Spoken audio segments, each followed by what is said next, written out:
This is Dave Dahle with KeizerTV.com. We're here today interviewing the Greater Gubser Neighborhood Association President, Patti Tischer. And Patti, the summer has kind of been the time when neighborhood associations didn't always meet at the elementary school there in the neighborhood. And so we're going to be connecting with yourself and other neighborhood associations around Keizer about updates over the summer that are facing the neighborhoods.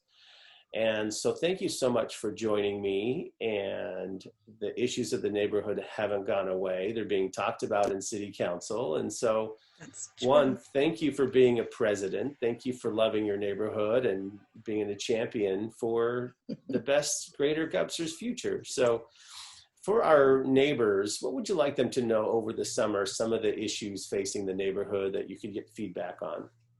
One of the things that came up recently with Gubser Elementary, as the neighbors know, is going through a revisit plan for return to school. And they are trying to figure out the traffic. And we all know that on normal school days, the traffic is just really an issue and really backed up. And the school, one of the teachers that's on the committee had approached me and said, hey, can we put it out there and let the neighbors know that we are really thinking about it. We're concerned. We want them to know that we're working on ideas so that the traffic is not going to be a headache for the community in the neighborhood. And they wanted ideas of what the neighbors thought about, and knowing also that if you put an idea out there, it isn't going to necessarily be taken, but it definitely would be taken under consideration. And they want the neighborhood to know that they care about them, and they don't want it to be a headache for the community. They want them to be able to get to their homes. They want the children to get to school safely. They want the parents to be able to safely pick up their children. And so that was an issue that was brought up to me, that they wanted to get out there. And with us not knowing what school's going to look like, are some of the kids coming back on certain days? It's just a lot of up in the air status. So I would also think, is the association going to be putting some updates on the Facebook page as we get ready for the news? Yes. The Facebook page could be a good place to stay tuned day by day, feedback, how to navigate. Absolutely. That's absolutely something that we want to do. It isn't something that had ever been something that we had done because of the fact that elementary schools, and all the schools for that matter, have their own Facebook pages. And so it really hadn't been something that we had even thought about adding to the neighborhood association Facebook page. But, you know, in light of what's been going on, it's just another way to be able to connect. And there are people in our neighborhood that don't have children in school. And so they wouldn't necessarily be part of the school's Facebook page. So then that's a way that we can change how we reach out to all of the neighbors and connect, so they can connect with the school and have their concerns heard also. And, you know, another role of evolution of a neighborhood association is just checking in on the neighbors. We're in our many months into a pandemic, and schools are a big facet. Traffic's an issue facing Greater Gubser, but also the well-being of our neighbors.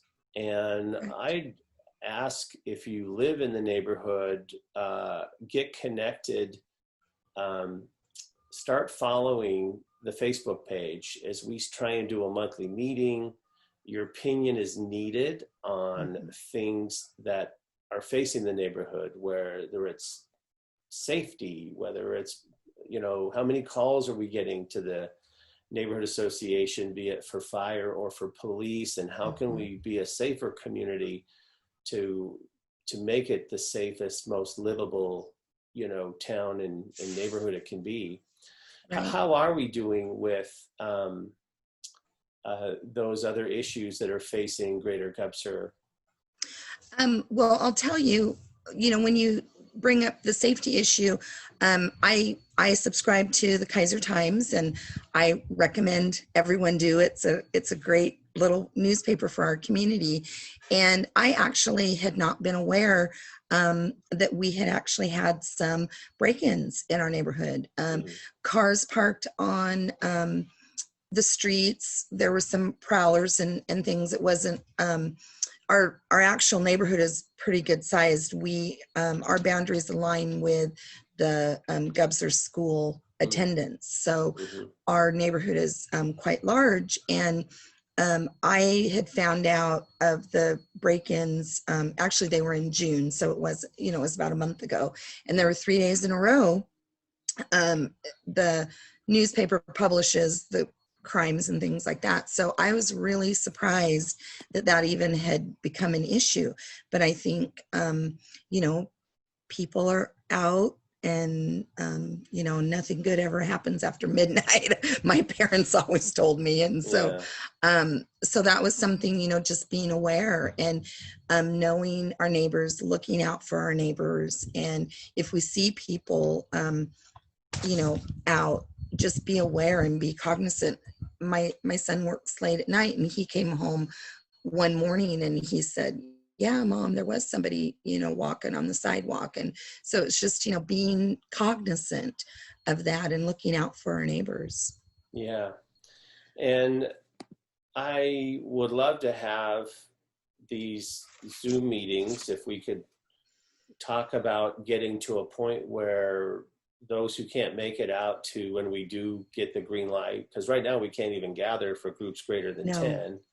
Yeah. But to be able to go through Greater Gubser and have hundreds of people log on to a monthly discussion and really be able to unite and establish neighborhood watches is the thing that neighborhoods get organized. And so, and then I know in August usually was National Night Out, the first week of August. Now that's going to be October. So we'll talk about maybe the neighborhood getting together in more important ways, and then getting law enforcement.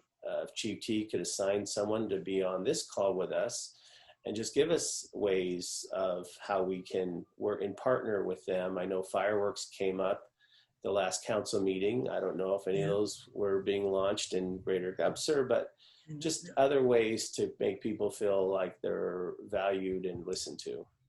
Well, and that's true. And, you know, we are getting more people liking our Facebook page. I notice I track how many track and follow that. And so we'd like to be able to keep that more up to date with relevant information for the community and our neighbors. And also next door, I always felt, and it was interesting when I was listening to the interview that you did with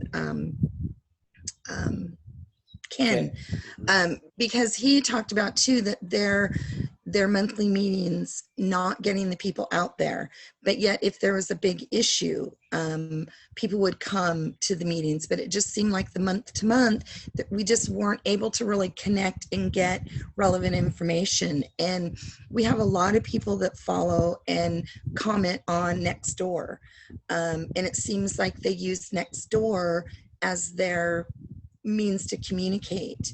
And I know back in the years when Keizer Station was being developed and everything, people were at those monthly meetings all the time. It was a big issue.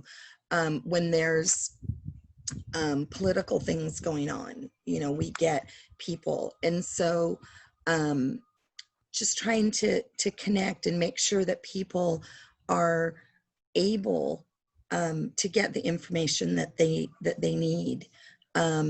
You know, our Christmas lights during the Christmas season, the Miracle of Lights, lots of people from all over come out for that. And National Night Out, when we had that in the park, we had a huge turnout.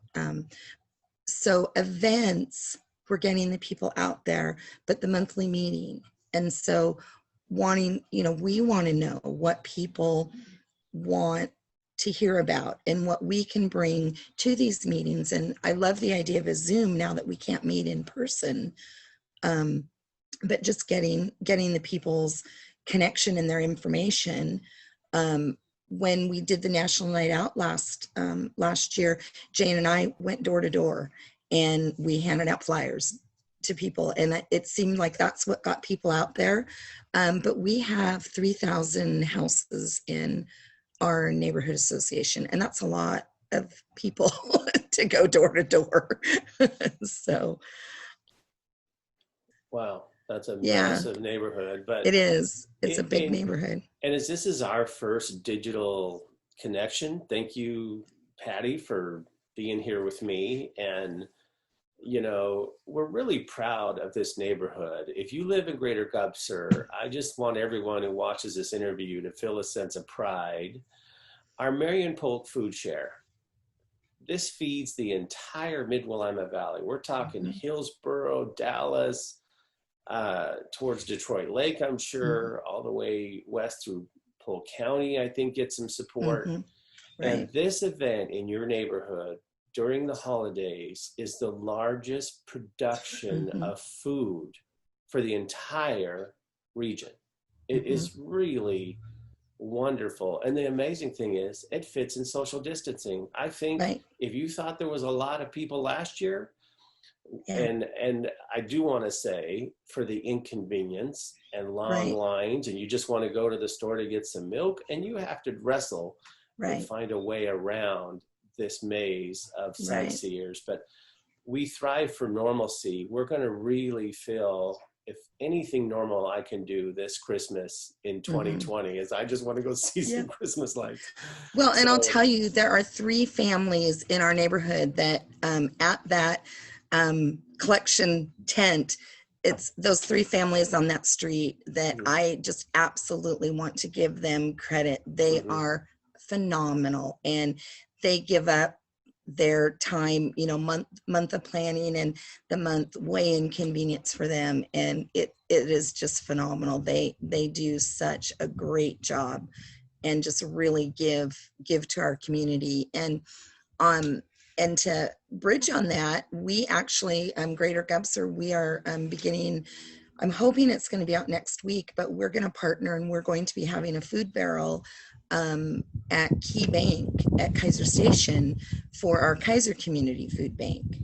And so the other neighborhood associations sponsor food barrels at different businesses in the community, and we had been kind of slow to the table to do that. And so we found a business that's willing to host the barrel for us. So we're excited about that.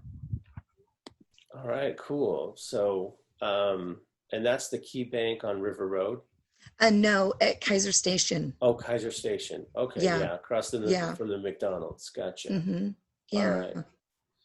And when does that hit when does it actually get distributed? Well, I've got the posters at the printer right now to put on the barrels. So as soon as I get those posters back, and I'm hoping it'll be like Wednesday or Thursday next week. And you'll collect all the way through the end of the year? Wow, yep. Cool. Yeah. As long as Key Bank will accept the barrel for us. And we're looking, we have 2 barrels. And so we're hoping that we can find another business in the Keizer Station area, because Keizer Station is part of our Greater Gubser. Wow, cool. So that's something that we're excited about, that we are, like I said, we're finally coming to the table on that. Nice. The other neighborhood associations have been doing that for quite a while. So. Well, it's a effort made with the amount of volunteers that you have. And talking about that, if we wanted to have more folks join the board or fill out positions, what would you recommend they do? Connect with us, message us on our Facebook page, or even through Nextdoor. They can message me, because we absolutely need more help and more people to step up and help with us. So always looking for that help.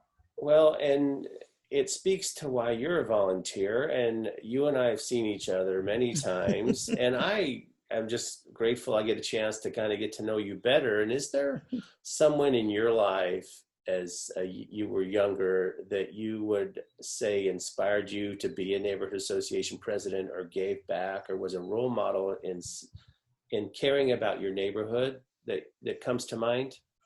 When I grew up in Thornton, and I actually don't know about any neighborhood associations until I moved here to Keizer. But I'll tell you, both my parents, volunteered in the community. My dad was volunteer firefighter. My dad also was volunteer ambulance at that time.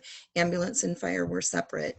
And my dad also volunteered with Boy Scouts, and mom volunteered with Girl Scouts and church. And so it just, growing up, that's just something that I saw and was an example. And everyone in my family, both my sister and my brother, they've all got volunteer jobs behind them too. So Wow. it just, it was just something that you do. It just wasn't even a question. So, Well, it's awesome that there was an era ahead of this generation that really got involved and got to know, and we need to really hopefully embrace that in 2020 with this pandemic and race issues, to make everyone in Greater Gubser know, no matter your race, you're appreciated, you're honored, your safety is important to everybody.